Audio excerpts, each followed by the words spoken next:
Ուրեմն լսում եք ինձ, ես եմ խոսում հիմա, այո, մենք բռնել ենք ընտրական ժուլիկներին, որոնք հիմա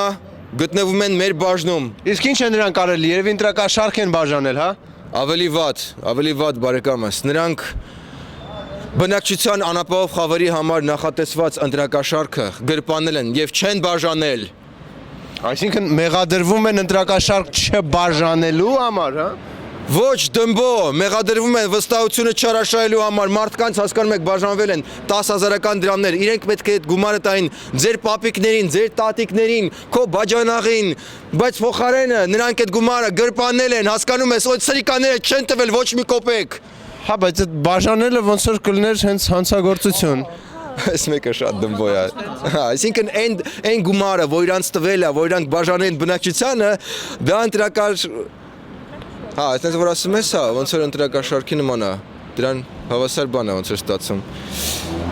Լավ, երեխեք ջան, եկեք այս հավաքենք, այս վերջին մի երկու րոպեն ջինջենք մեջից հետո։ Կարլեն ջան, այն չի պկուն։